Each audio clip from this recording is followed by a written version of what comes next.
Merhaba arkadaşlar, hepiniz Örgü Ayakkabıda Sanat'a hoş geldiniz. Ben Emine Karaşahin. Bugün sizlerle enfes bir çizme paylaşacağım arkadaşlar. Evet, zaten başta slaytta da gördünüz. Gerçekten harika bir model ortaya çıkardık. Şimdi şöyle söyleyeyim. Bunu benden isteyen Nilgün Hanım, Bursa'ya göndereceğim ben bu çizmeyi arkadaşlar. Ona buradan çok teşekkür ediyorum. Neden? Çünkü ben bu ayakkabı işine başladığımdan beri hep yapmak istediğim bir modeldi. Hem de beyaz. Görselini hepiniz görmüşsünüzdür arkadaşlar. Pinterest'te, internette, her tarafta gördüğünüz bir model. Zannediyorum yabancı arkadaşlar yapmışlar. Ellerine sağlık. Çok da güzel yapmışlar. Ben de çoktandır yapmak istiyordum. Hatta bundan önceki mavi çizmemde arkadaşıma bunun fotoğrafını göndermiştim. O mavi yerine bu modeli yapayım mı diye. O da maviyi tercih etmişti. Sonra hemen arkasından bu görselin bana atılıp bunu yapabilir misiniz diye Nilgün Hanım bir gün mesaj attı. Bir gece yarısıydı. Çok mutlu oldum gerçekten de. Ve hemen başladım. Arkadaşlar neredeyse 5 gün boyunca ben buna gece gündüz uğraştım diyebilirim.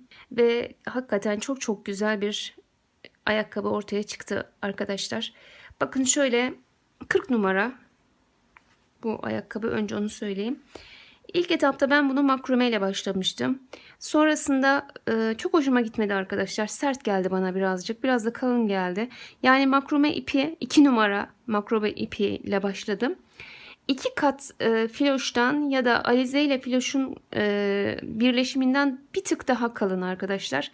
Yani ben bunu 2 kat, bir kat filoş, bir kat da alize devayı karıştırarak 2 kat yaparak ördüm. Bundan da kalın düştü. O nedenle çok hoşuma gitmedi. Söktüm, sadece ilmek alma kısmını bıraktım. Evet, içerisine tabanlık çok çok güzel oldu. Zaten ayrıntısını göstereceğim, göreceksiniz devamında. Patik keçesinden 2 kat üzerine kumaş kaplayarak bir tabanlık yapıp onu bir yapıştırdım. Onun üzerine de ekstra da bir tabanlık daha koydum. Yani doldurdum, şu tabanı doldurdum diyebilirim arkadaşlar. Çok çok rahat oldu. Çok çok güzel oldu. Evet, daha sonra şurada görüyorsunuz bir sıra sık iğne, bir sıra sarma. Arkasından zaten daha çok sık iğne alt kısım. Üst kısımda da modelimizi koyduk.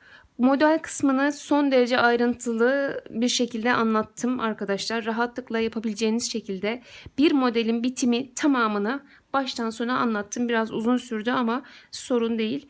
Çok çok güzel bir şey ortaya çıktı. İnşallah sizler de yaparsınız. Sayfalarınızda beni etiketlersiniz. Evet arkadaşlar, ben bunu bugün pazar, yarın inşallah pazartesi günü kargoya vereceğim. Nilgün Hanım buna çocukların doğum günü partisinde giyeceğini ve yetişmesini çok istediğini söylemişti. Bugün fotoğraflarını attım, bayıldı ve çok çok mutlu oldu yetiştiğine. Şimdi hemen bundan sonra acil bir gelin ayakkabım var, ona başlayacağım. Evet, eğer sizler de beğendiyseniz buyurun hep beraber videonun devamında ayrıntılarını izleyelim arkadaşlar. Tabanlık hazırladım. Bu patik keçesinden üzerine önce bir kot kumaş kapladım. Onu bir tığladım. Sonra üzerine bunu yapıştırdım arkadaşlar. Ve tabanın altına bunu yapıştırdım. Bu çıkmayacak. Yıkanırken içerisinde rahatlıkla beraber yıkanacak arkadaşlar. Kalacak içerisinde. Ben ekstradan bir de bunu vereceğim. Bu çizmeyi benden isteyen arkadaşa. Evet, bu da yine bunun üzerine ekstra arkadaşlar, koymasa da olur ama koyarsa da daha bir puf puf olacak. Daha bir rahat olacak. Ben bunu da arkadaşımıza içerisinde göndereceğim zaten.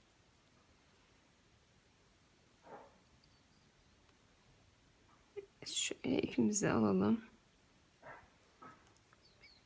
Çok aldım. Tam burunda ortayı tespit edelim arkadaşlar.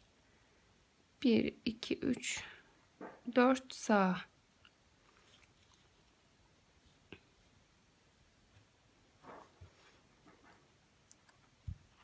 Bir, iki,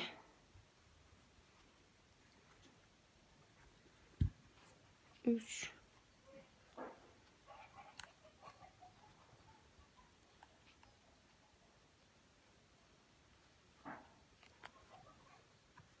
dört, 5, 6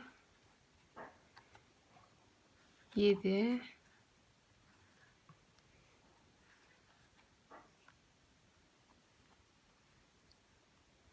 8 9 9 tane. Şu 10'uncuyu da şöyle alacağım, yine ilkini aldığım gibi. Dönerken ilkini atlıyoruz, ikinciden batıyoruz.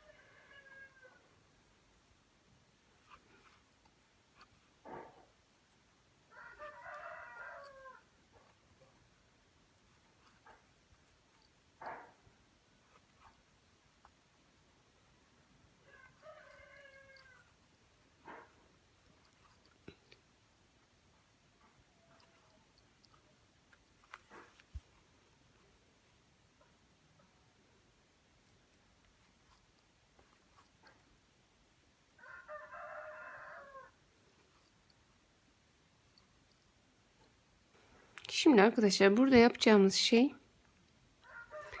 eklemeyi yaparken şu ilkini atlayacağım, ikinciden. Bakın, bunu atlıyorum, buradan ekliyorum.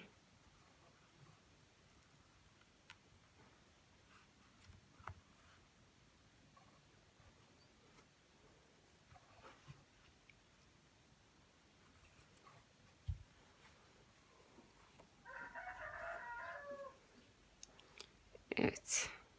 Yine dönerken bir taneye atladım.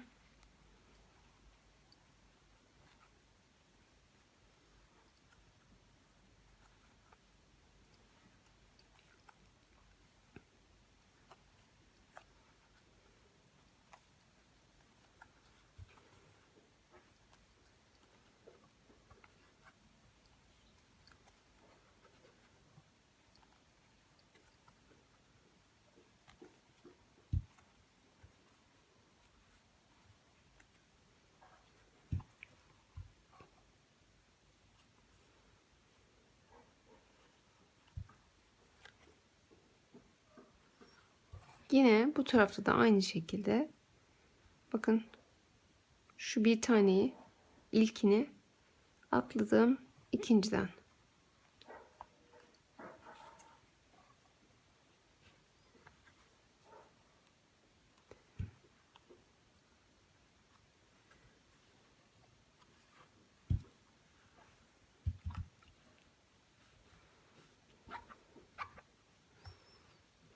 İlk 5 dişte, 4 ya da 5 dişte arkadaşlar, bu şekilde yaptım. Bir tane atlayarak ekledim. Diğerlerini de 5 dişten sonra hiç atlamadan ekleyeceğiz. Ama ilk etapta bir 5 diş olana kadar birer birer atlayarak ekledim.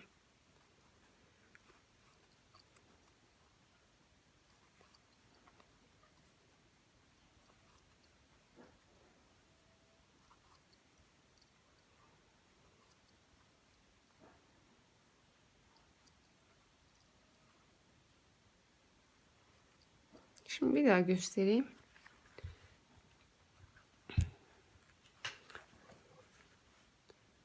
Evet, bakın arkadaşlar, şu birinciye atlıyorum. Hemen yanındakinden.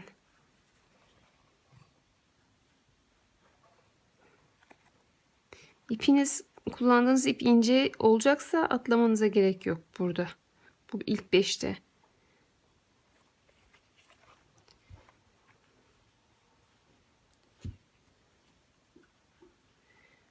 Ben önce atlamadan yaptım. Bombeli oluyor arkadaşlar. İp biraz kalın olduğu için.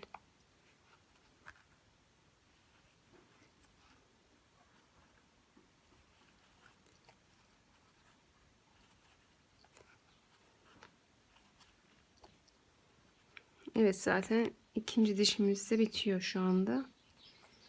3 dişte daha atlayacağız. Ondan sonra atlamadan bağlamalara devam edeceğiz. Evet arkadaşlar, bakın, ben kenarlardan birer atlayarak 1, 2, 3, 4, 5 diş yaptım.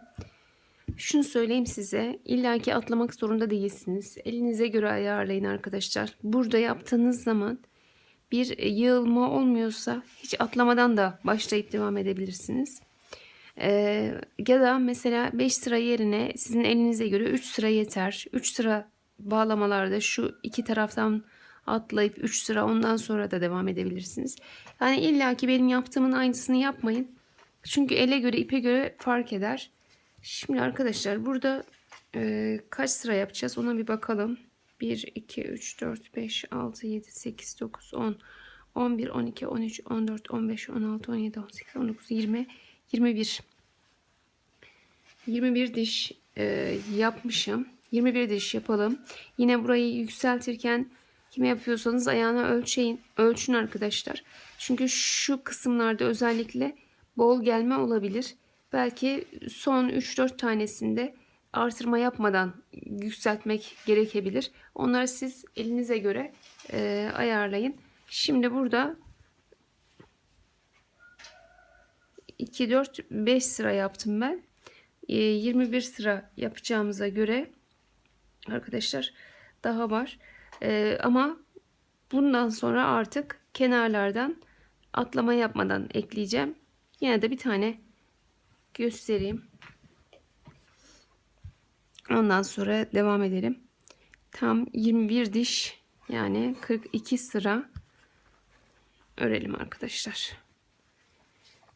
Bir de bu ayakkabı 40 numara. 21 diş dedim ya. Siz eğer daha küçük numaralar yapıyorsanız azaltın arkadaşlar. Mesela 37-38'de 19 diş falan yeter.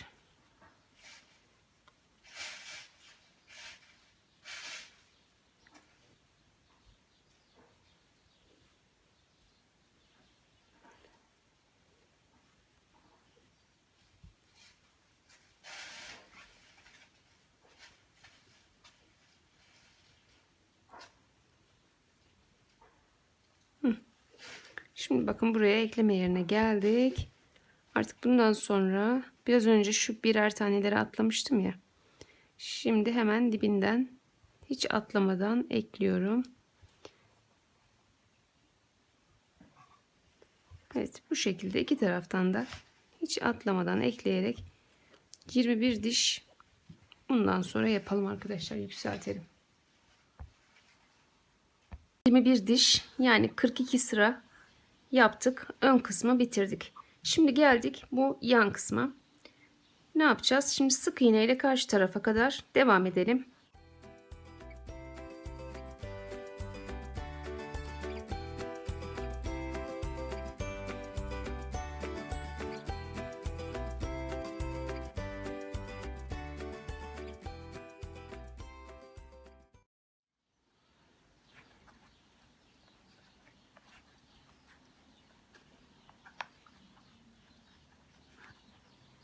Yanlardaki bağlamaları her zamanki gibi ikişer kaydırmayla yapalım. Şu bir,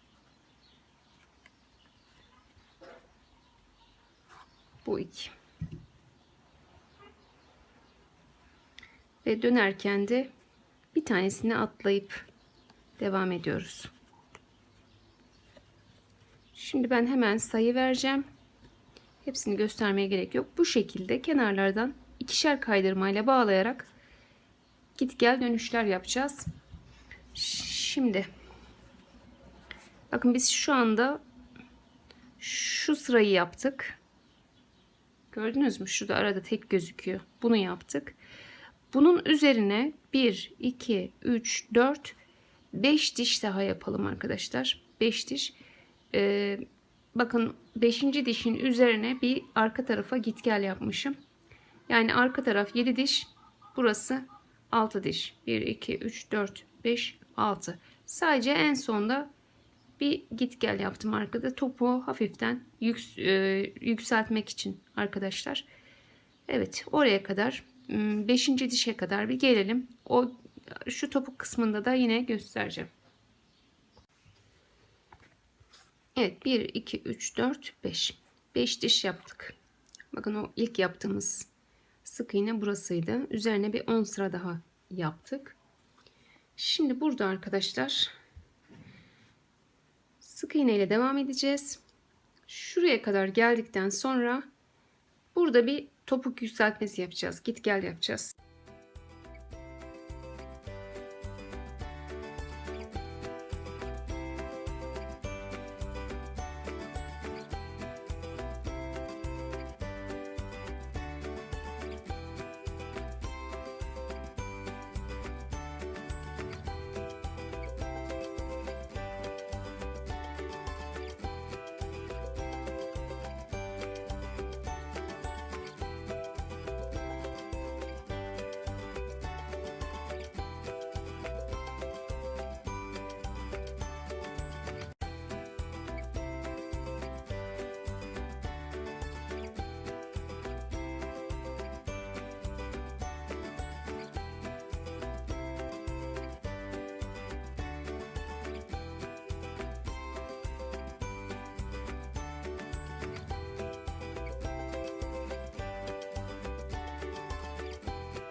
Evet, şimdi karşıya kadar sık iğne ile devam edelim arkadaşlar.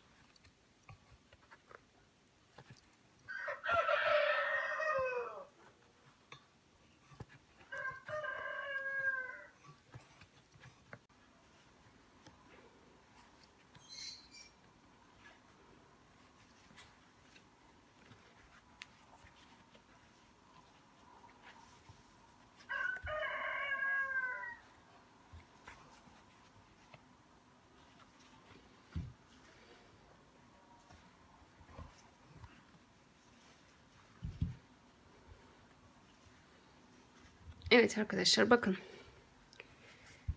Burası 1, 2, 3, 4, 5, 6 diş. Şu ilk yaptığımız sık iğnenin üzerine. Burası 1, 2, 3, 4, 5, 6, 7 diş. Evet. Şimdi son kez ön tarafı da kapsayacak şekilde şöyle bir kez daha sık iğne yaptım. Ve bu sık iğneyi yaparken de arkadaşlar, bu son sık iğneyi yaparken de diğer eşine tam 8 kez kestim. Siz şu topuk kısmını kurtardıktan sonra, şu çıkıntılı bölümü kurtardıktan sonra mesela 5.'de de yapabiliriz arkadaşlar o kesme işini. Ben orada yapmadım. Unuttum aslında. 5.'de de yapabiliriz. Diğerini en son bu son sık iğnede yaptım. 8 kez kestim. Ama bu şu demek değil ki sizdeki 8 kez keseceksiniz. Kime giydirecekseniz arkadaşlar, ayağını ölçerek burada bir toparlama yapmamız gerekiyor. Belki 5 kez kestiğinizde yeterli olacak. Dediğim gibi herkesin elinin ayarına göre bu değişir. Ama mutlaka burada bitirmeden önce bir sıra önce keselim arkadaşlar. Bunu her defasında söylüyorum zaten. Şimdi ben bu son sırada, son sık iğnede dediğim gibi diğerinde 8 kez kestim. Bunda da aynı şekilde devam edeceğiz. Şimdi tamamını bir sık iğne yapalım.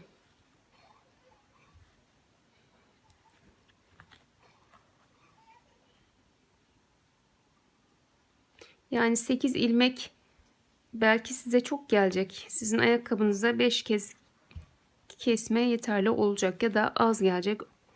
10 defa kesmeniz gerekecek. Onu siz kendiniz elinize göre ayarlayacaksınız.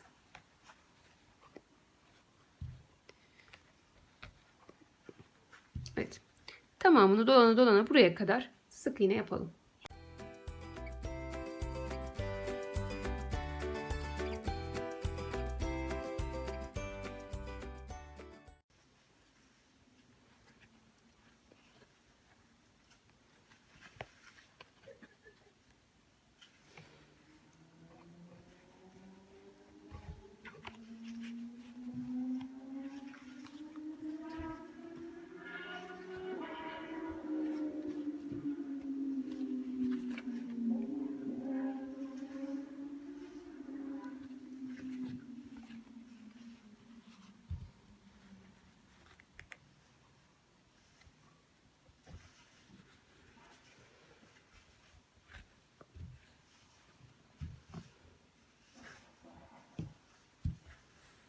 Evet arkadaşlar, son sık iğnemizi de gittik. Şöyle biraz toparladık. Ara ara kesintilerimizi de yaptık.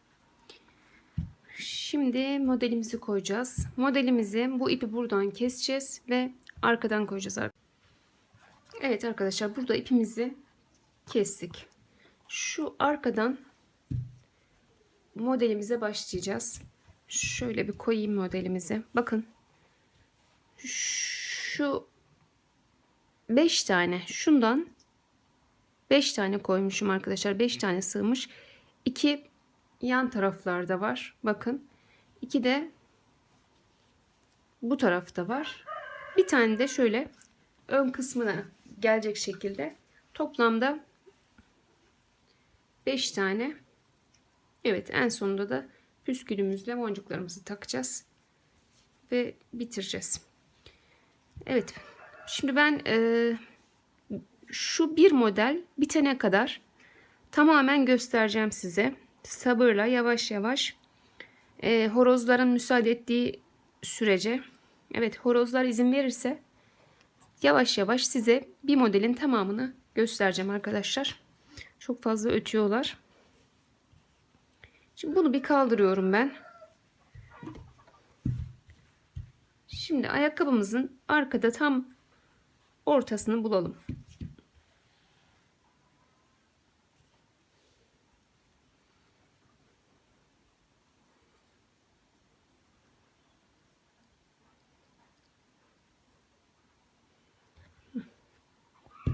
Tam ortayı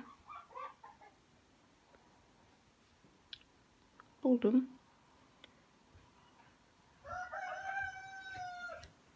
1, 2, 3 ve 4. İlk başladık. Bakın, ortaya ilmeğimizi taktık. Üzerine aldık. Bir sık iğne atladım. İkinciye. İkili trabzanla çektim. Bir zincir. Üzerine al. Bir sık iğne atla.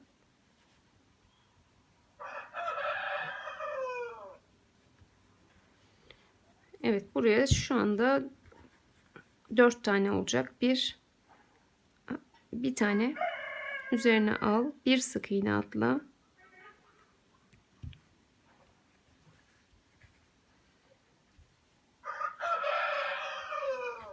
Bir zincir, üzerine al, bir sık iğne atla.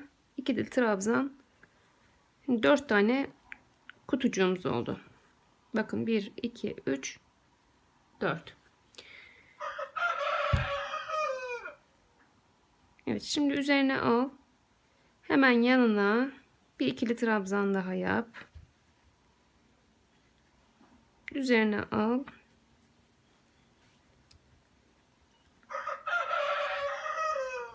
Bir ikili trabzan daha yaptım, bakın. Burada bir üçlü oldu yan yana. Tekrar bir zincir çekelim, bir atlayalım.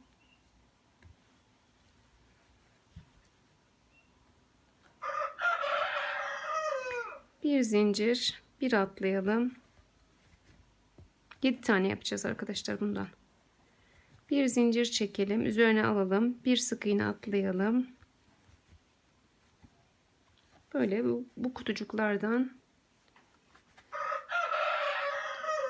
7 tane olacak. Bir tane atladık.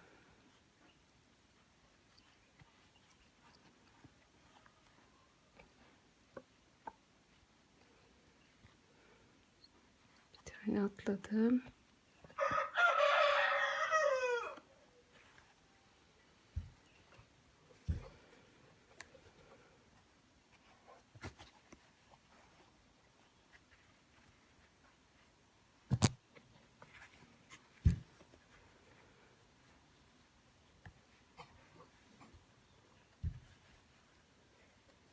Bir, iki, üç, dört, beş, altı, bir tane daha.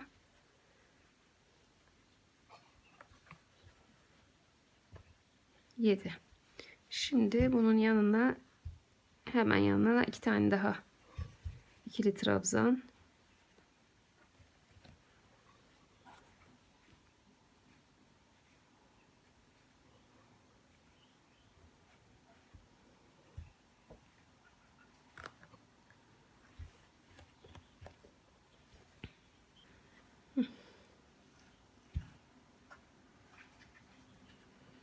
Şimdi yine bir zincir, bir sık iğne atlayalım şuraya.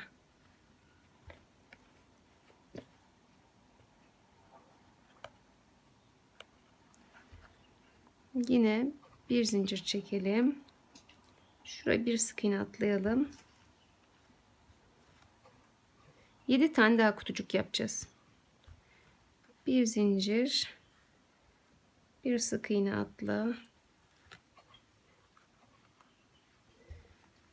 Bir zincir, bir sık iğne atla.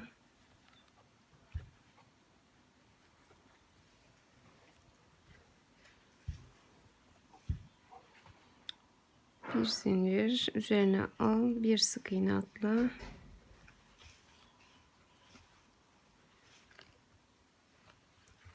Bir zincir, bir sık iğne atla. Şimdi bakalım 7 tane oldu mu arkadaşlar? 1, 2, 3, 4, 5, 6. Bir tane daha olacak. Bu da 7.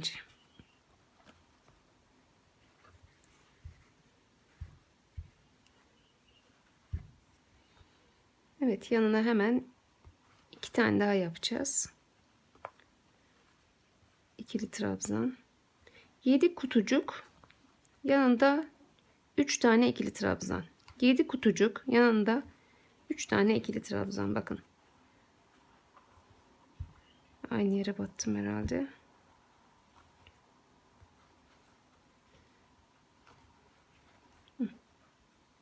Evet, bir zincir tekrar.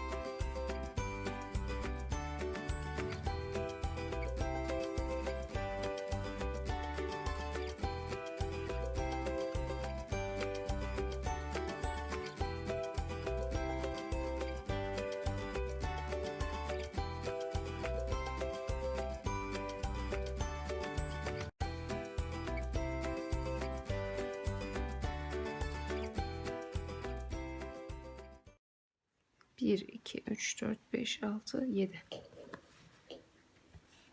Tamam. Şimdi 2 tane daha.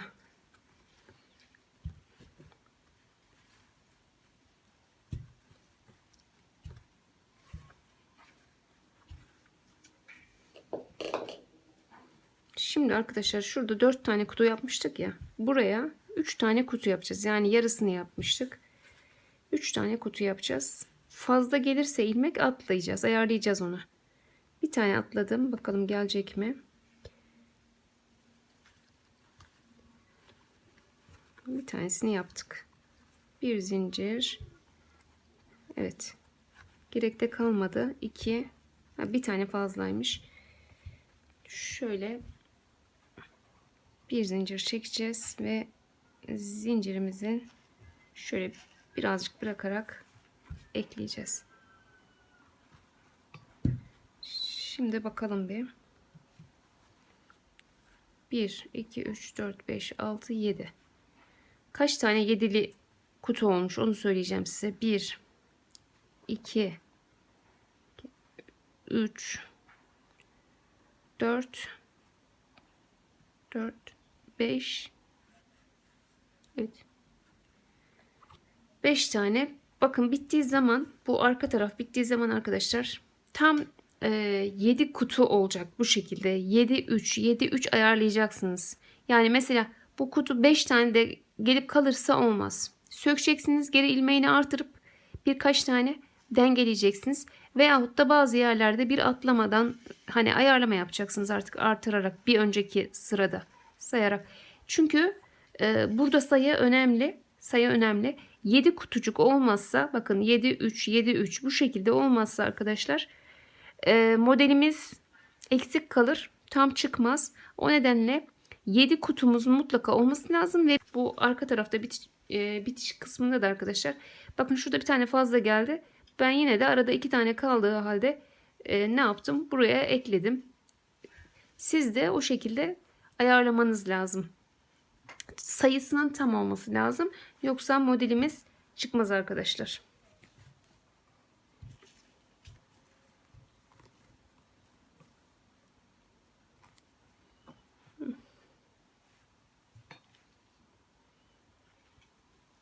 Şimdi ilk sıramızı yaptık. Tekrar 1, 2, 3, 4 zincir.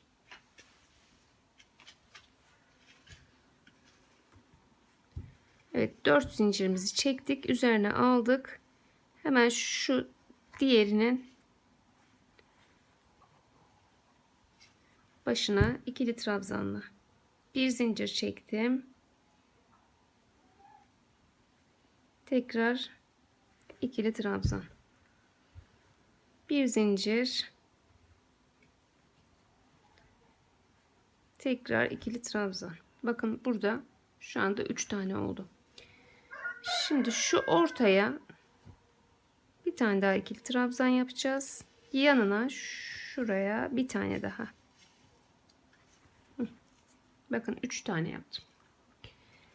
Şimdi araya 1, 2, 3, 4, 5 zincir çekeceğiz. Üzerine alalım. Üzerine alalım. Yine şöyle hemen bitişinden ikili trabzan yapalım. Tam ortadan. Ve diğerinin üzerinden. Bakın. Tamamını bu şekilde yapacağız arkadaşlar şu anda. Bir zincir çekelim.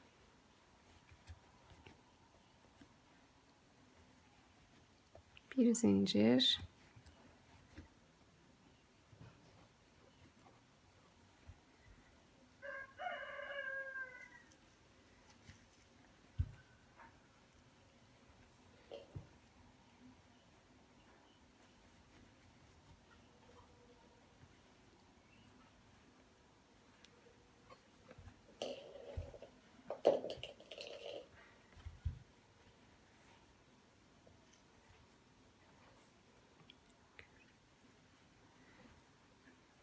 Evet, yine ortaya bir tane, hemen başlangıç yerine bir tane.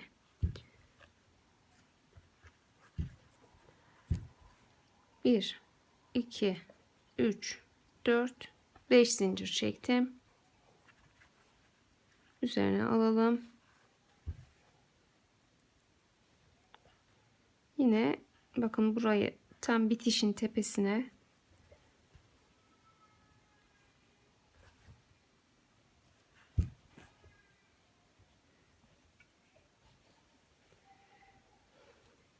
ortaya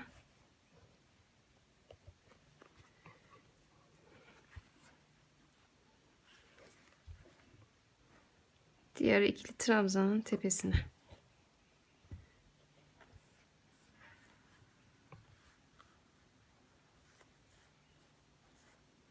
Biraz örneği yaparken elimi bol tuttum arkadaşlar. Gevşek tuttum. Sıkmadan örüyorum.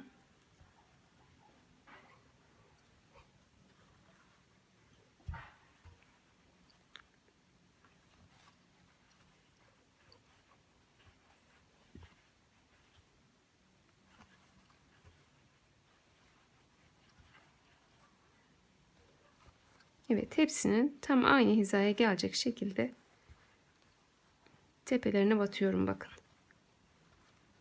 Şu üçlünün yanına geldiğimiz zaman iki tarafına da üçlü iki tane trabzan yaptık bakın. Bir üçlü oldu. Araya 1 2 3 4 5 zincir. Tekrar üçüncüye batalım. Ortasına, diğerinin tepesine batalım. 1. Şu an aradaki kutucuklar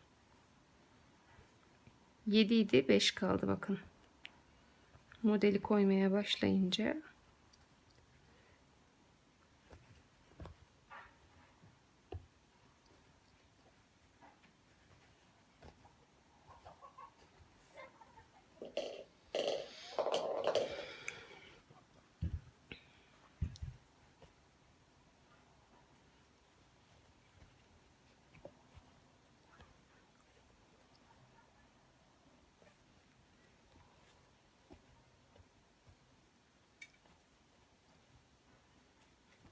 evet, buraya 3 tane ikili trabzan. 1 2 3 4 5 zincir. Üzerine al. Yine hemen bitiminden tam ortasından bir tane alalım. Bir de diğerinin tepesinden buraya da bir üçlü yaptık.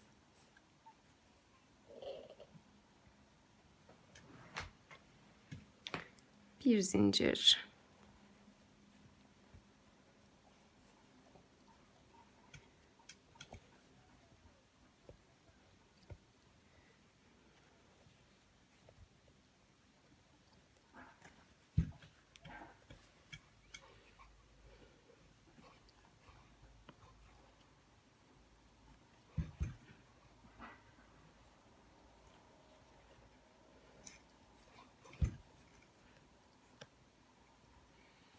Bakın 5 tane arkadaşlar model sığacak buraya.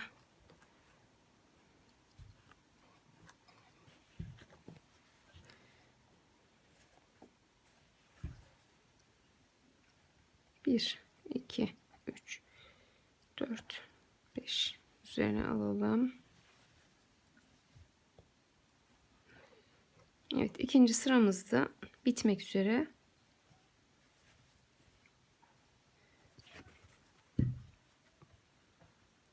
Bir zincir çektim.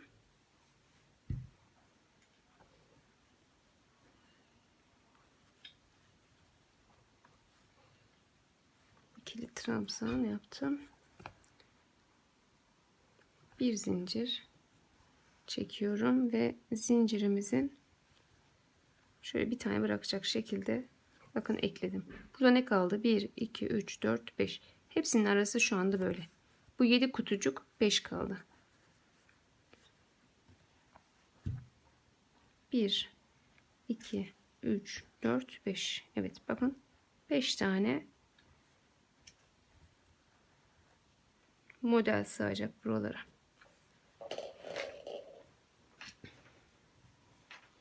Şimdi 1 2 3 4 4 zincirimi çektim yine.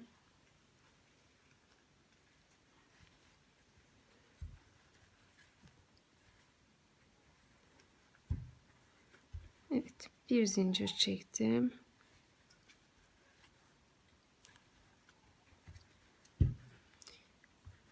Şimdi yine yine burada bu üçlü trabzanları kaydırıyoruz. İkili trabzanları kaydırıyoruz bakın.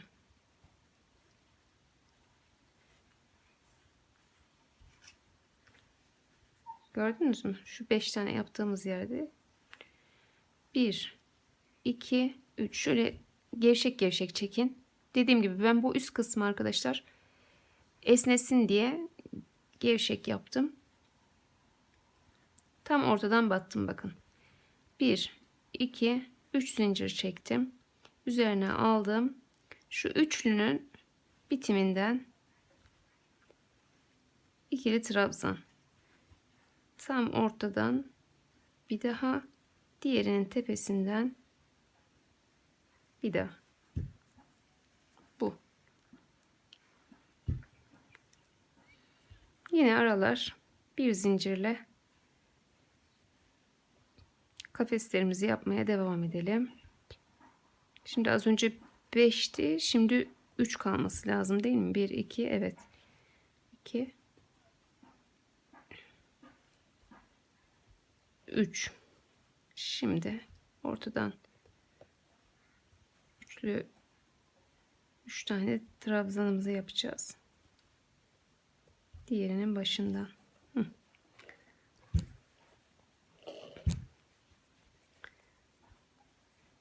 1 2 3. Aynı şekilde devam edeceğiz. 1 2 3. Üzerine aldık. Diğer üçlünün bakın bitimini batacağız. 1 bir de araya 2 bir de şuraya 3.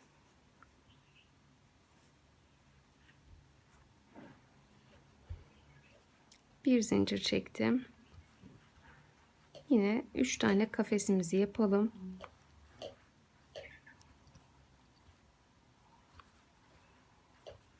Üç kafes yapıldı. Şimdi 2 3 1 2 3 zincir çektim. Tam ortaya battım. 1 2 3 zincir çektim. Üzerine aldım. Şu üçlünün bitimine.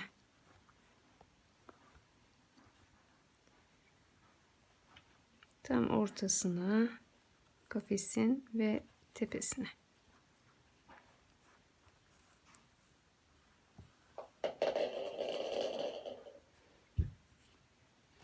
Bir zincir çektim. 3 tane kafes. 1 2 3. Şimdi trabzan. Bakın 3. köşesine. 1 2 3 zincirimi çektim. Tam ortaya battım. O 5 zincir çekmiştik ya. 1 2 3. Evet, yine üçlü trabzanın bitimiyle batalım. Tam ortasından ve diğerinden.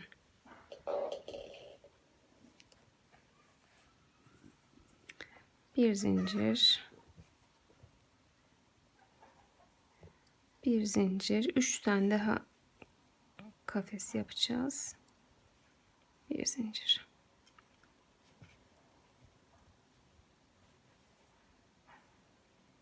Bir, iki, üç.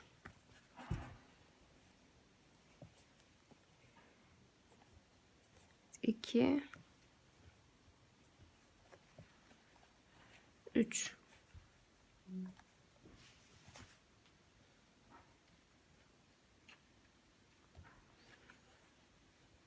Bir, iki, üç.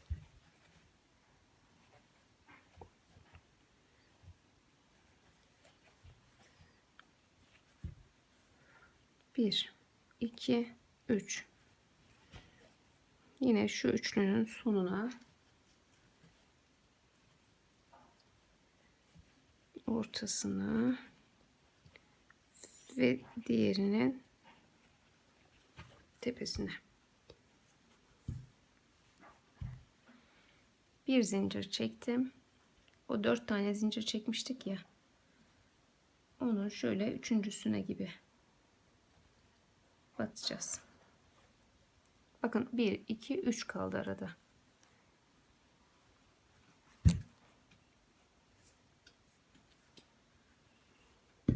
Görüntü bu. Şimdi devam ediyoruz. Çekiyorum ve zincirimizin şöyle bir tane bırakacak şekilde bakın ekledim. Burada ne kaldı? 1, 2, 3, 4, 5. Hepsinin arası şu anda böyle. Bu 7 kutucuk 5 kaldı. 1, 2, 3, 4, 5. Evet bakın 5 tane model sığacak buralara.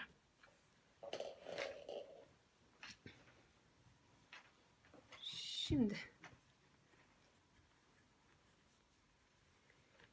1, 2, 3, 4. 4 zincirimi çektim yine.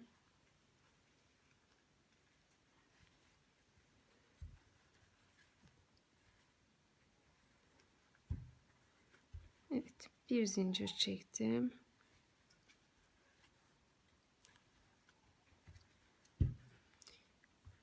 Şimdi yine burada bu üçlü trabzanları kaydırıyoruz. Üç tane ikili trabzanları kaydırıyoruz bakın.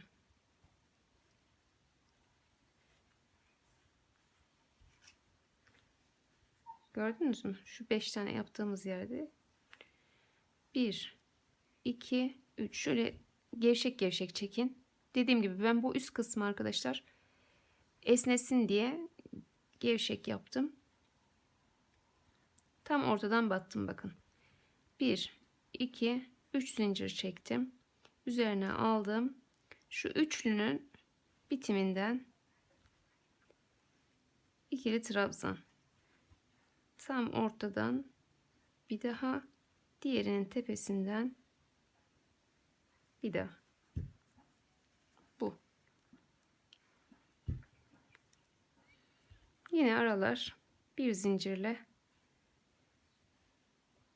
kafeslerimizi yapmaya devam edelim.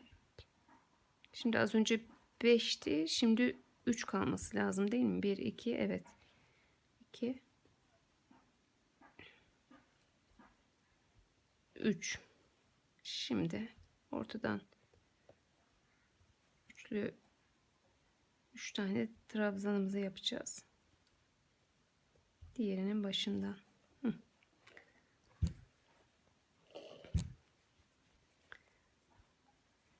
Bir, 2, 3. Aynı şekilde devam edeceğiz. 1, 2, 3. Üzerine aldık. Diğer üçlünün bakın bitimini batacağız. 1, bir de araya 2, bir de şuraya 3.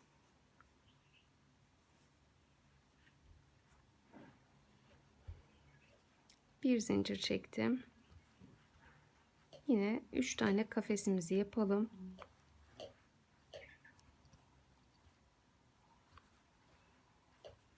Üç kafes yapıldı. Şimdi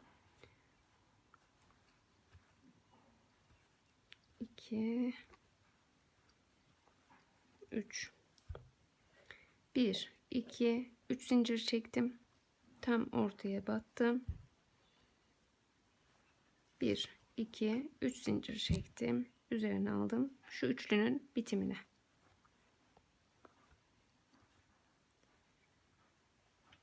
Tam ortasına, kafesin ve tepesine.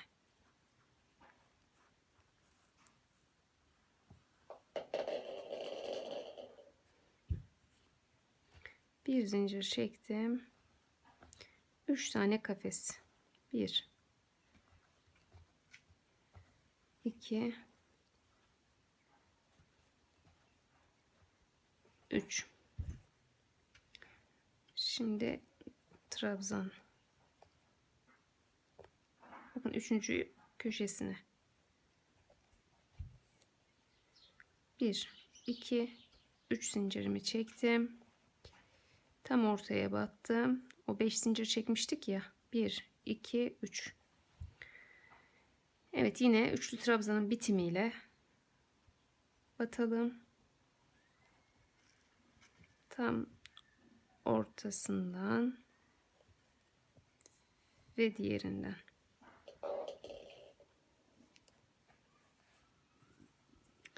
Bir zincir, bir zincir, 3 tane daha kafes yapacağız. Bir zincir.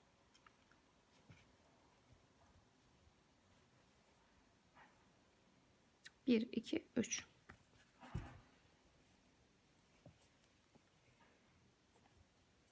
İki, üç.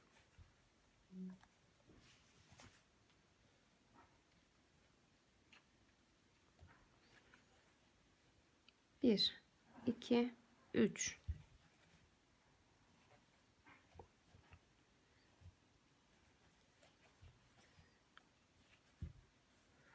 Bir, iki, üç. Yine şu üçlünün sonuna ortasına ve diğerinin tepesine. Bir zincir çektim. O 4 tane zincir çekmiştik ya. Onun şöyle üçüncüsüne gibi batacağız. Bakın 1 2 3 kaldı arada.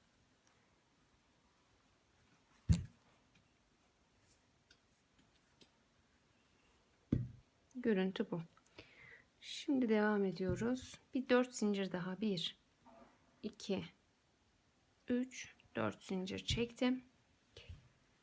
Bir tane kafes yaptım. 3 kafes vardı. Şimdi hepsinde 1'e düşmüş olacak. Hemen yanına ikili trabzan.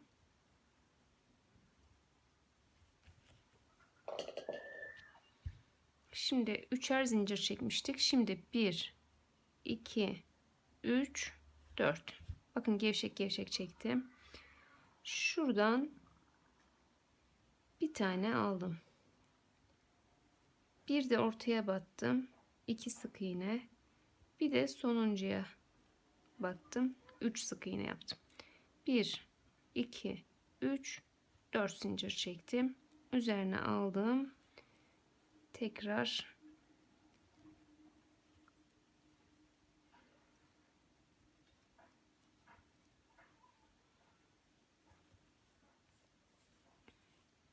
bir zincir, bir kutucuk kalacak şimdi. Şöyle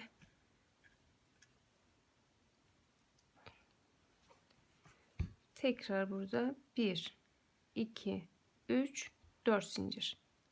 Dediğim gibi hemen şu yanından battım. Tam ortadan bir tane battım. Hemen dibinden bir daha battım. 3 sık iğne ile bağladım. 1 2 3 4. Yine bu üçlünün sonuna, evet. Evet arkadaşlar, bakın. Bir zincir çektim.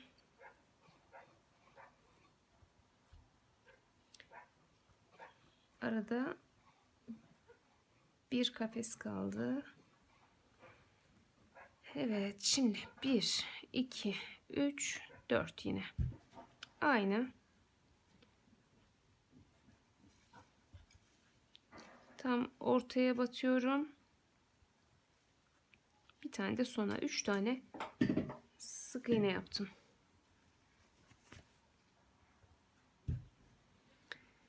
Bir, iki, üç, dört. Evet, bu üçlünün sonuna bir tane trabzan yaptım.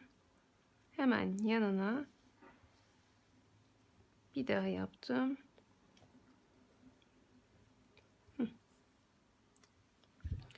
Bir zincir çekelim. Bir kafes yapalım. Azalttık. Bakın 7, 5, 3, 1 şeklinde.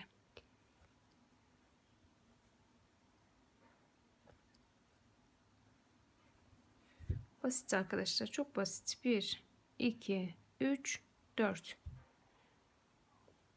Bir tane sık iğne aldım. Tam ortadaki ilmeğin üstüne battım. 2. Bir de buradan aldım. 3. 1, 2, 3, 4. Biraz böyle bacakta bu model salaş duruyor arkadaşlar. Çok güzel bir görüntüsü var. Böyle kaplamayacak yani. Sıkı bir şekilde sarmayacak. Biraz böyle salaş duracak bacakta. O yüzden burada elimi bayağı bir gevşek tutuyorum. Bir zincir çektim.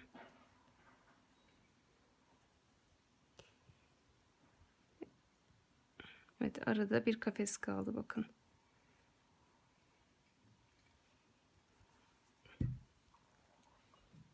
Evet, 1, 2, 3, 4. Aynı şekilde.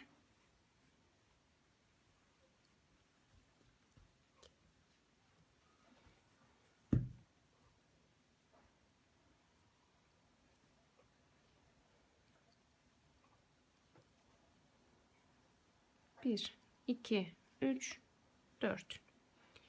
Evet, burada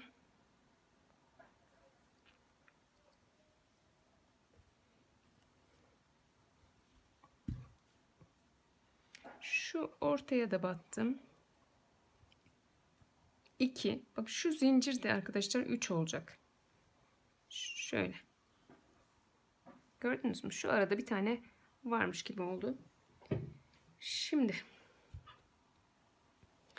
1, 2, 3 bu sefer. Çünkü ortayı her birinin başında birer üçlü trabzan olacak. Yani 3 tane ikili trabzan olacak daha doğrusu.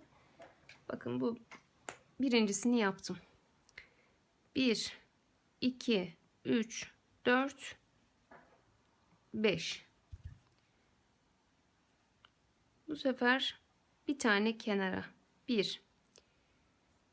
3 tane buradan alacağız. 2,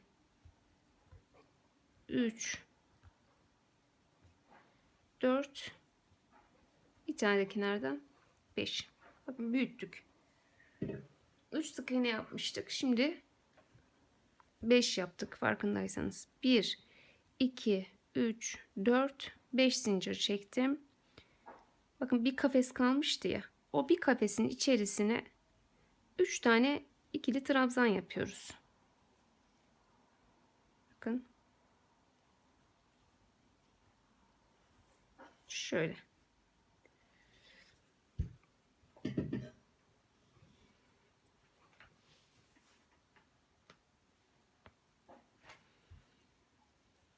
Bir, iki, üç, dört, 5. Bir tane ta dibine doğru alalım ki. Evet, 1. 3 tane buradan alacağız. 2, 3,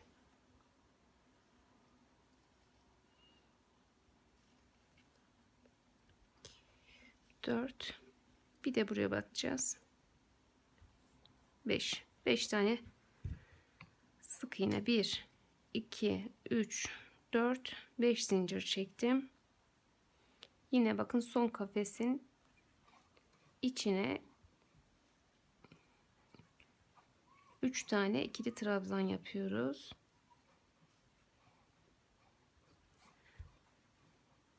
Bakın görüntü bu. 1, 2, 3, 4, 5. 1,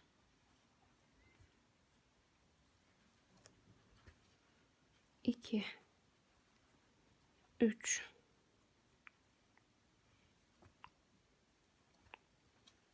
4 5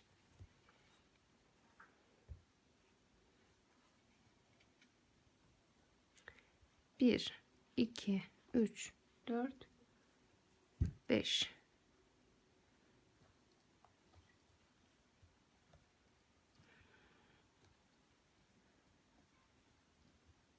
Evet. 3 tane trabzanımızı yaptık. 1 2 3 4 5. Buraya 5 tane sık iğnemizi yapalım. 1 bu 2 3 4 5 1 2 3 4 5 üzerine al.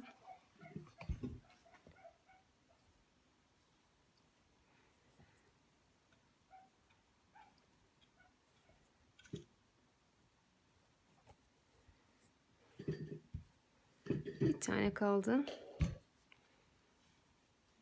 1 2 3 4 5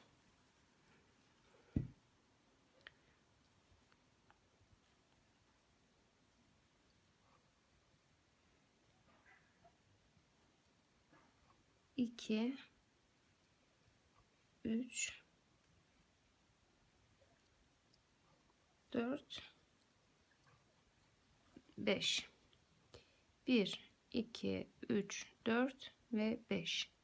Bakın şu üçlü yapmıştık ya, şunun şurada tepesine, kenarına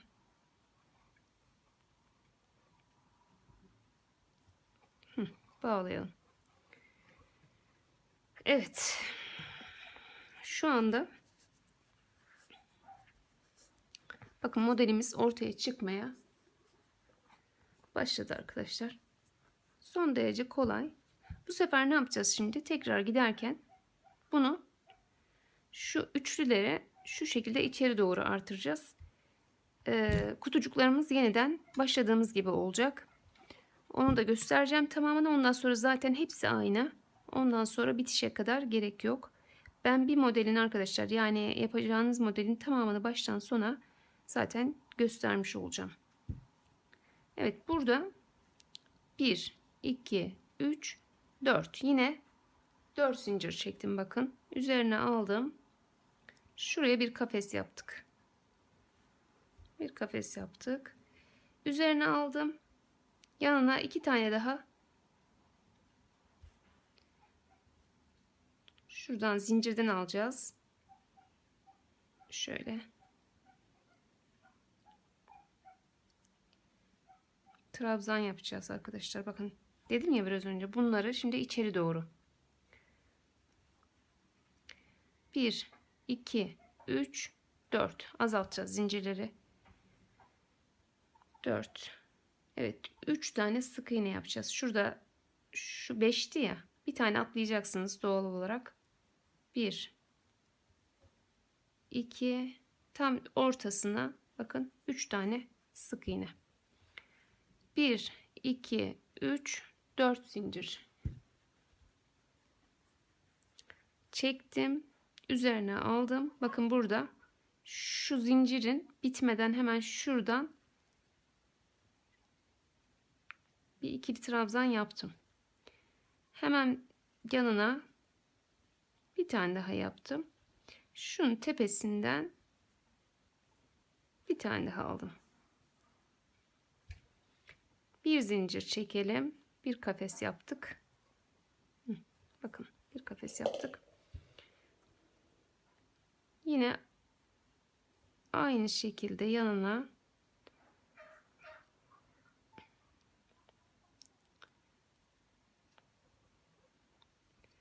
evet, bakın zincirden alıyorum.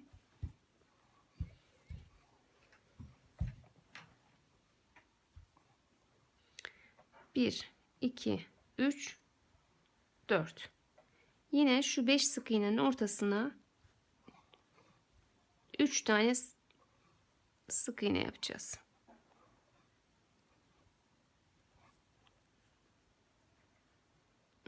Tam ortalı olmadı. Bir ileriden yapacağım. Bir şuradan. Bir, iki, üç.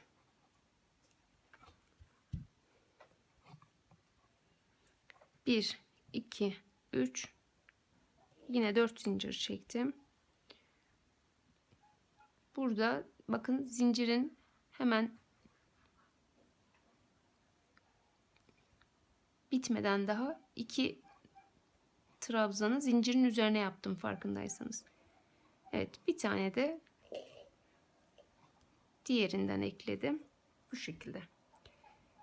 Bir zincir çektik. Yine buraya bir kafes yaptık. 1, 2, 3, 4. Bu tarafta aynı şekilde olacak arkadaşlar. Yine dediğim gibi şu beşlinin tam ortasından 3 tane alalım.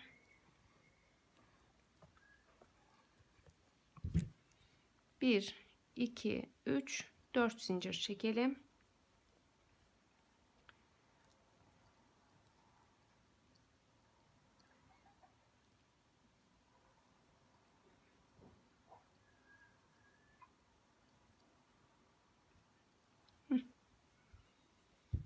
Bir zincir çektim. Yine buraya bir kafes yaptık araya. Bakın kafeslerimiz şimdi 1, 3 diye artacak artık. 1, 2, 3, 4 zincirimi çektim. Şuradan 3 sık iğne bulalım. Tam ortadan. 1, 2, 3. 1, 2, 3, 4 zincir. Evet, şurada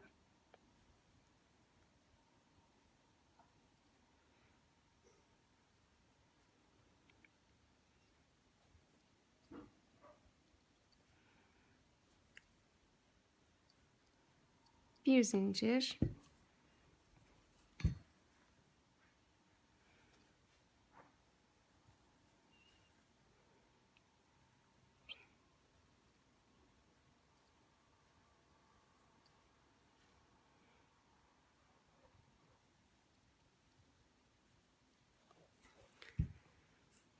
Evet. Bakın görüntü. 1, 2, 3, 4 zincir çektim. Yine o beşlinin tam ortasından 3 tane ortalayarak 3 sık iğne çıkaralım.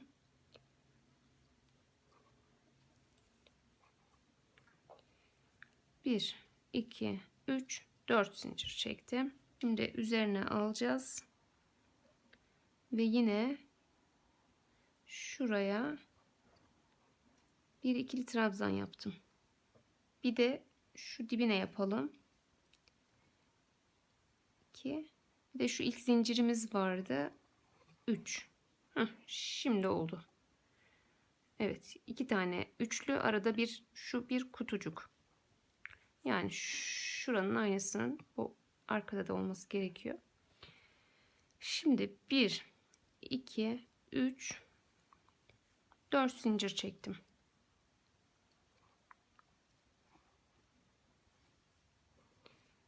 Bir zincir çektim. Bakın 2 kutu oldu şimdi. Bir tanesi şurada gelince olacak.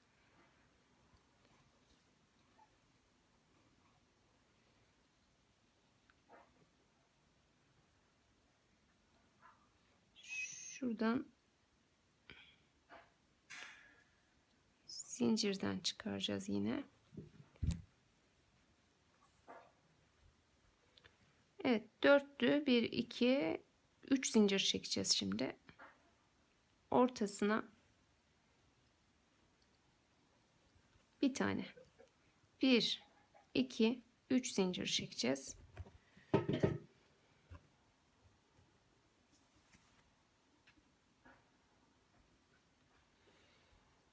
Üzerine alalım. Yine zincirimizi bakın üzerinden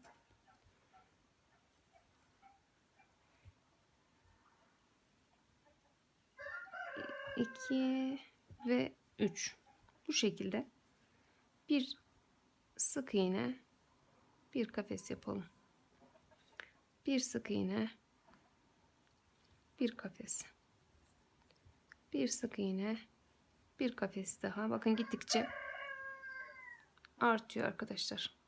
Burası 5 7 olduğunda bitmiş olacak modelimiz. Yine buraya da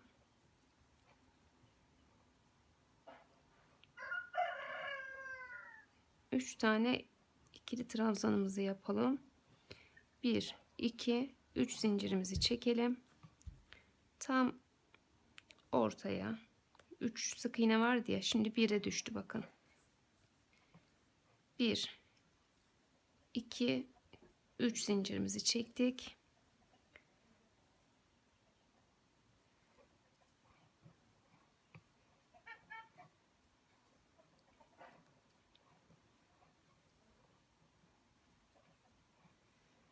Evet. Bir zincir, bir kafes, bir zincir,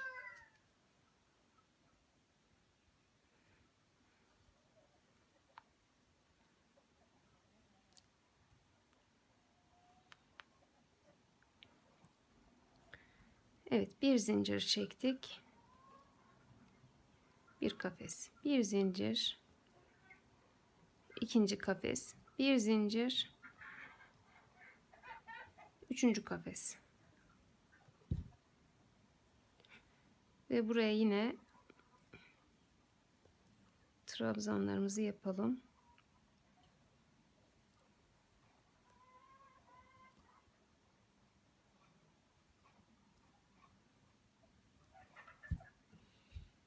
Bir, iki, üç. Bakın zincirleri gevşek gevşek çekiyorum arkadaşlar. Şu en üstteki kısım kastırırsa 4 de çekebilirsiniz.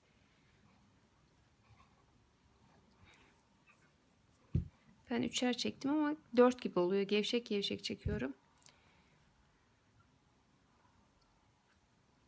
Yine şuradan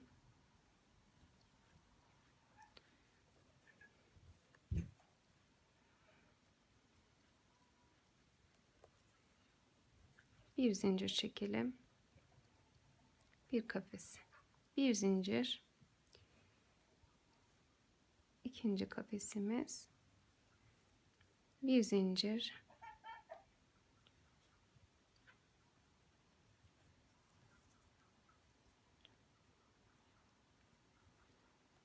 Üçüncü kafesimiz. Yanına hemen iki tane daha trabzan ekleyelim.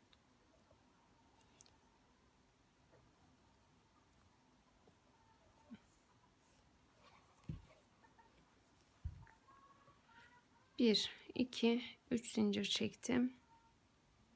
Tam ortaya batıp bir sık iğne. Tam ortalamak için tam ortasına batalım arkadaşlar. 1 2 3 zincir. Yine şöyle 3 tane ikili trabzanımızı yapalım.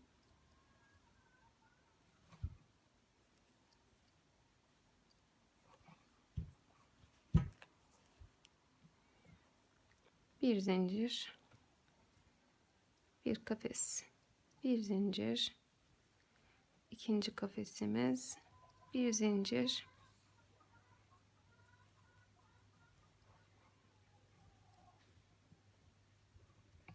evet, üçüncü kafesimizi de yaptık. Diğer iki trabzanımızı da unutmayalım.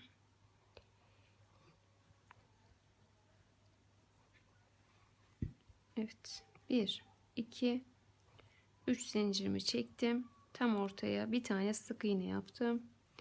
1 2 3 zincirimizi çektik. Yine buraya da bitişe de 3 tane ikili trabzanımızı yapalım.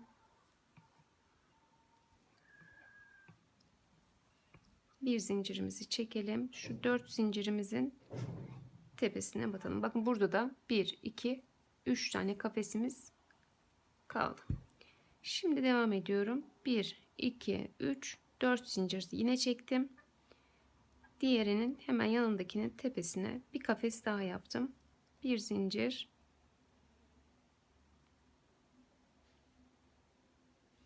bir zincir, üzerine al. İkinci kafes, bir zincir,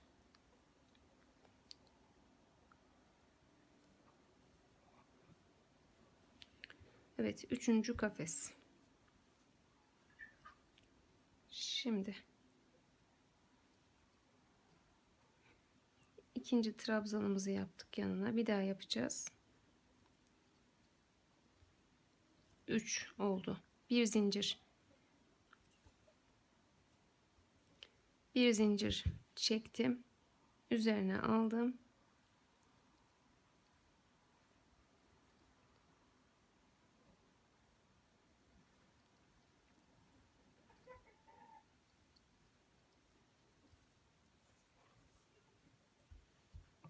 Bir zincir, bir kafes yaptım, bir zincir, bir zincir,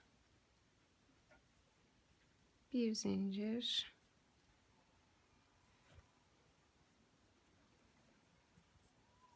bir zincir. Şu tepesine yapınca 5 kafes oluyor, bakın. 1 2 3 4 5.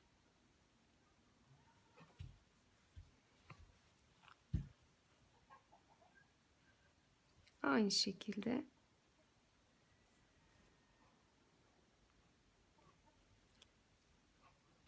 üç tane ikili trabzanımızı yaptık. Şimdi modeli toparladık. Bakın, bir zincir çektim. Burada yine zincirin üstünden başlayalım. İkili trabzan yapmaya.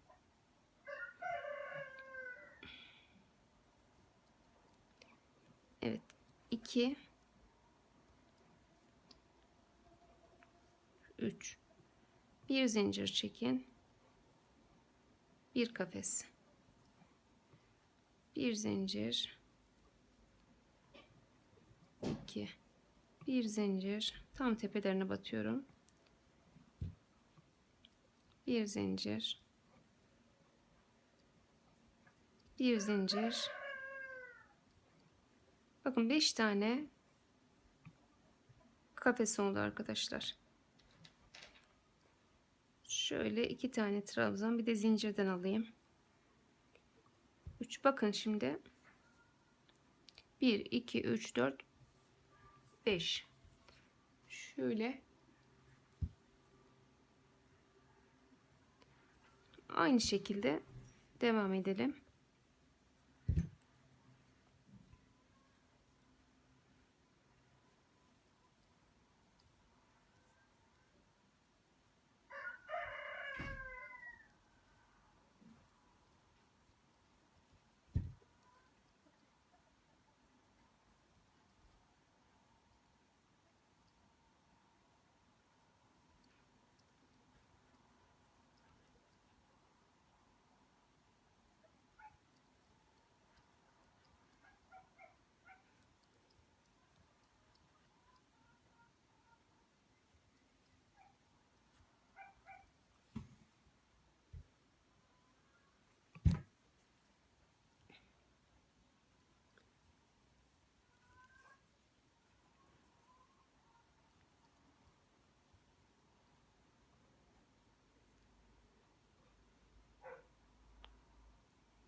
Evet arkadaşlar, bir zincirimizi çektik. İlk başladığımız yere bağladık. Bakın arada 1 2 3 4 5 tane kafes var, olması gerektiği gibi. Şimdi son sırayla yaptığımız zaman modelimiz boydan boya bitmiş olacak. 1 2 3 4 zincirimi yine çektim. Üzerine aldım. Hemen yandaki trabzanın tepesine battım, bir kafes. 2 3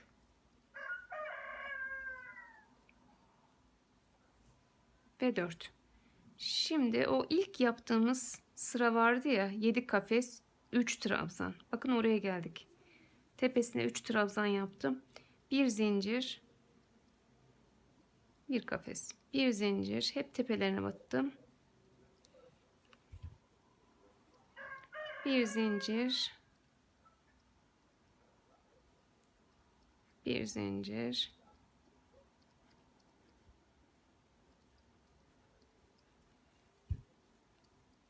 şu anda hepsinin arası 7 kafes olacak. 7 olmazsa hepsini sayın arkadaşlar, vardır bir sıkıntı. Şimdi bakın tam ortaya 3 tane ikili trabzan yaptım. Tekrar kafeslere devam.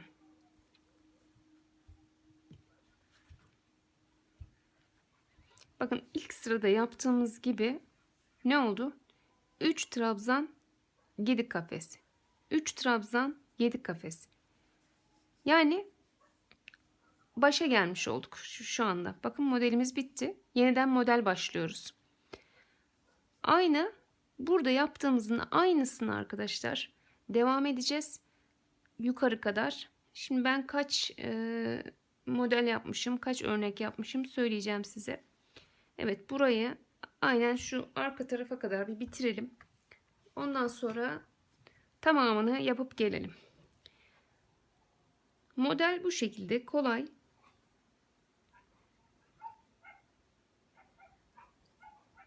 Zannediyorum anlaşıldı arkadaşlar. Horozların müsaade ettiği ölçüde anlatmaya çalıştım size. Arada seslerini çok duyuyorsunuz. Ama bizim burası tavuk çiftliği gibi maşallah. Herkesin tavuğu var arkadaşlar. Evet. Bizim de var. Bir 50 tane falan. Ellerinizden öper.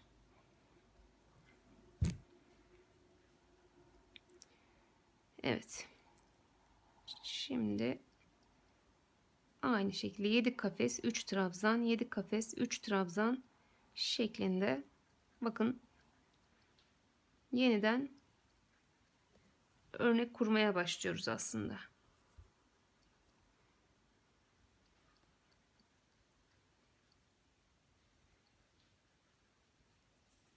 Bir, iki, üç, dört, beş, altı, böyle sayın arada arkadaşlar. Eksik olmasın. Eksik olursa model güzel çıkmaz. Belli olur zaten eksik olduğu. Evet, şuraya 3 tane trabzanımızı yapalım.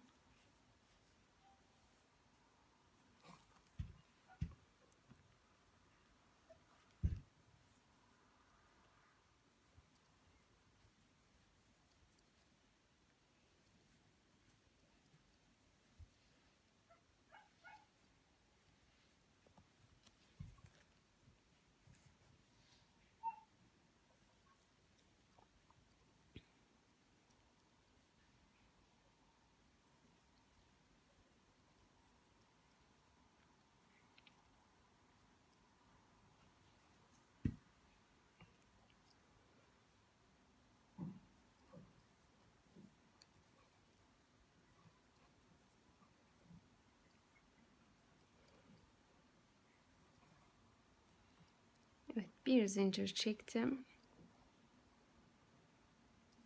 Evet, bir kafes, bir zincir çektim, bir kafes yaptım, bir zincir çektim, bir kafes daha yaptım, Bir zincir çektim. O 4 tane zincirimizin, evet, battım. Bakın 1 2 3 4 5 6 7, gördünüz mü? Bu şekilde arkadaşlar. Şöyle göstereyim. Örneğimiz bu şekilde çıkacak. Bakın biz 7 kafesle başlamıştık. Aralara 3 trabzan yapmıştık. Aynı noktadayız, farkında mısınız? 7 kafes 3 trabzan. 7 kafes 3 trabzan. Şimdi diğer, çünkü ikinci örneğe başlayacağız bunun üzerine. Artık zaten bu örneğin tamamını bitirmiş olduk. Bunun üzerine devam ederiz arkadaşlar. Şimdi ne kadar yapacağız? Ona bir bakalım. Aslında herkes kendi istediği uzunlukta yapacak tabii ki, ama ben yine de bir fikir olsun diye, bu hemen dizin altında arkadaşlar.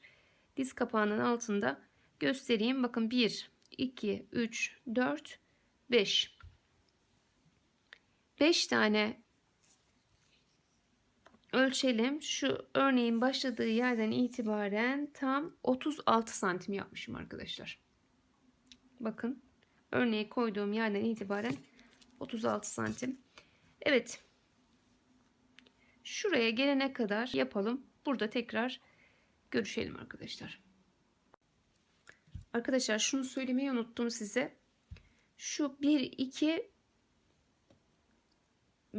2 hani yarıya kadar diyeyim, ya da yarıya kadar 2 numarayla ördüm.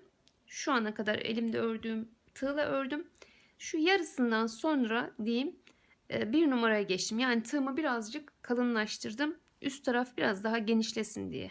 Evet, onu da söylemiş olayım. Evet arkadaşlar, bakın modelimiz bitti. 1 2 3 4 5 tane, bakın tam olarak bundan olacak.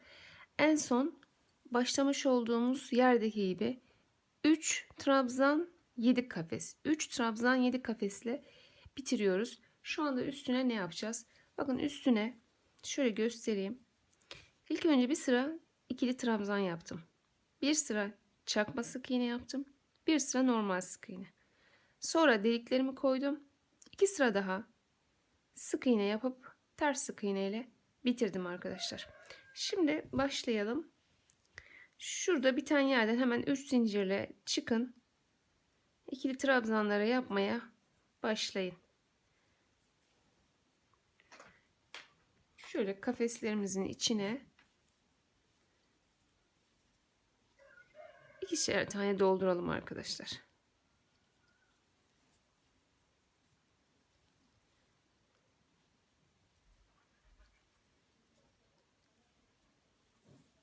Evet, bu şekilde tamamını bir ikili trabzanla dönelim.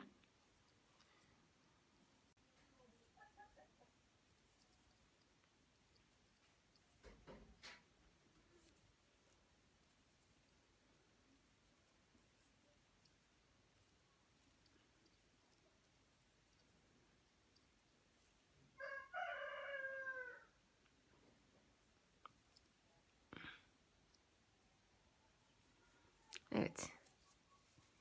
İkili trabzanımızı bitirdik. Şimdi bir sırada üzerine bir zincir çekelim. Çakma sık iğne yapalım. Üzerine alıyoruz.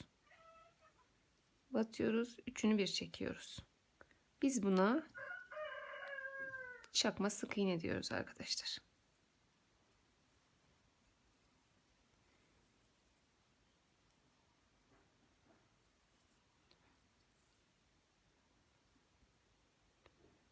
Evet, bu şekilde hepsini yapalım.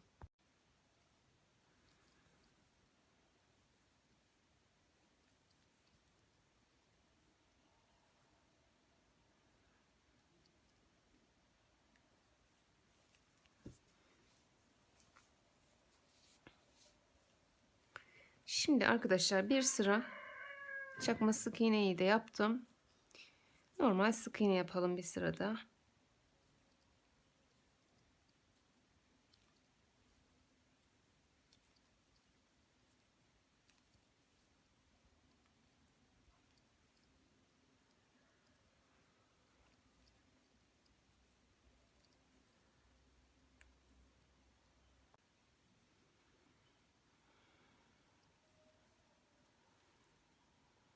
Evet, sık iğnemiz de bitti.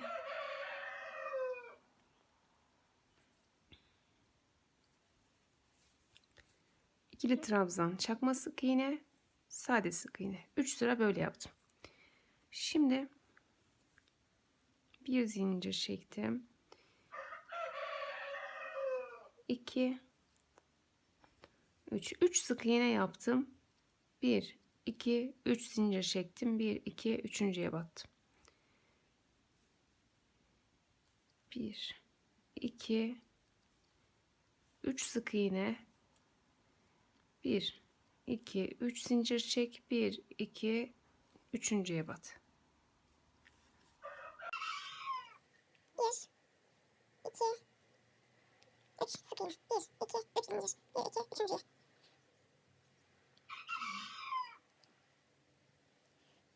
3 1 2 3 zincir, 1 2 üçüncüye bakalım. 1 2 3 1 2 3 zincir, 2 üçüncüye bakalım.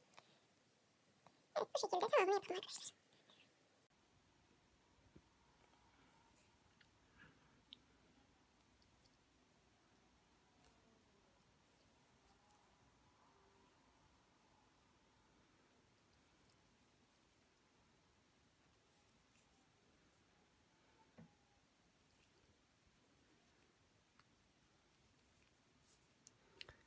Evet, bakın deliklerimizi koyduk arkadaşlar. Şimdi bunların üzerine 2 sıra sık iğne gideceğiz.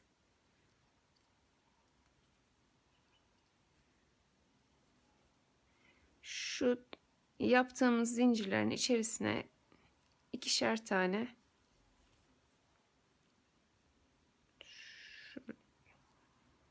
yetmezse 3 tane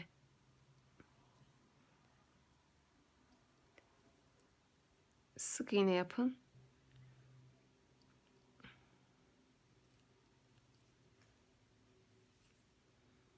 Şöyle içlerini dolduralım ve bunun üzerine tekrar bir sıra daha sık iğne yapalım. Yani 2 sıra sık iğne yapacağız. Ve sonra ters sık iğne yaparak artık bitireceğiz arkadaşlar. Sıra sık iğne yaptık deliklerimizin üzerine. Şimdi bir sıra daha yapalım.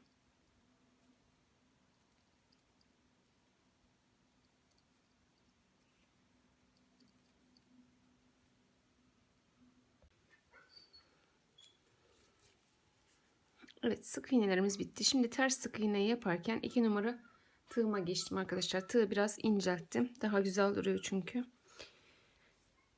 Evet. Şöyle. Horoz bize müsaade etmiyor ki konuşalım. Çok ötüyor arkadaşlar. Çok ötüyor. Evet, şu şekilde.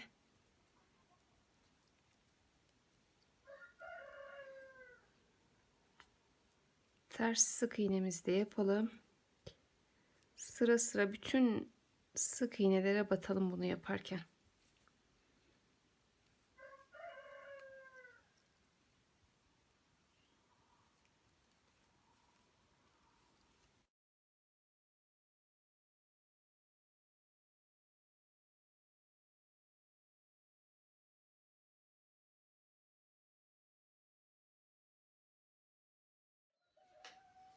Evet arkadaşlar, çizmemiz bitti. Sadece zincirimiz, püskülümüz ve boncuklarımız, bakın boncuklarımızı takacağız ve çizmemiz kullanıma hazır hale gelecek. 85 santim buraya zincir yaptım arkadaşlar. Onu da söyleyeyim.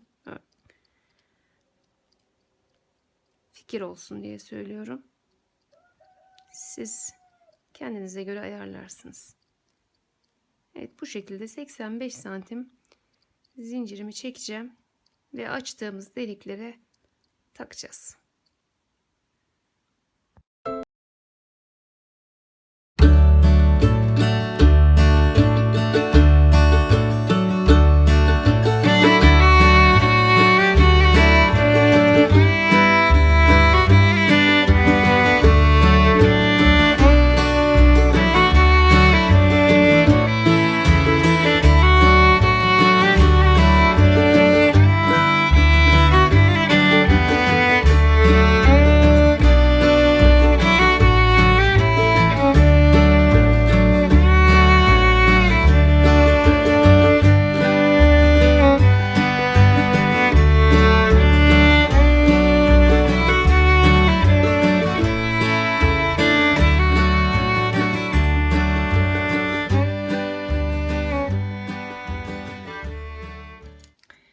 Evet arkadaşlar, bir videomuzun, bir modelimizin daha sonuna geldik.